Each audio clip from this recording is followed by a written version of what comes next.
did was I sent out a invitation letter to everybody, most of the band directors in the state, mostly people that have been to the festival before, and a few others.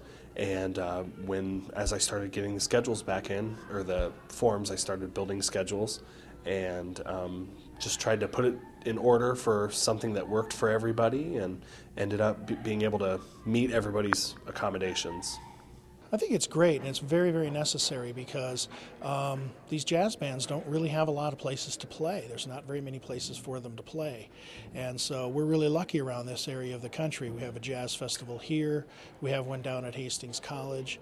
There are several others. UNO has a jazz festival. And so luckily there are kind of a series of jazz festivals for these bands to go play at.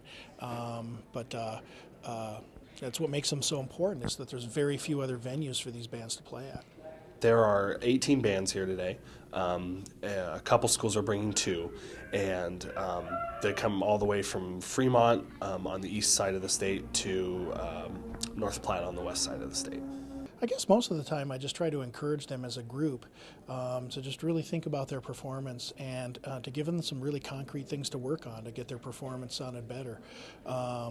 And that sort of thing, because especially in jazz band, I think a lot of times they're not quite sure what to work on, and so I just try to give them some really concrete things to focus on, and and just to let them know that it doesn't matter if you go to school at the biggest high school in Omaha or you go to school in Harvard.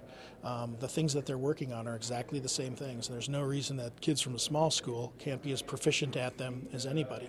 Well, every band does things differently, and a lot of band directors in the state that are here are really good musicians, and I'm kind of young, so hearing what they do and kind of seeing what they do is very valuable. Also, we have clinicians hired that go up and work with the groups, and so listening to what they have to say to those groups directly translates to our group, and really any group. So it's a beneficial thing for people just coming to watch as well as to play and get critiqued by the judges.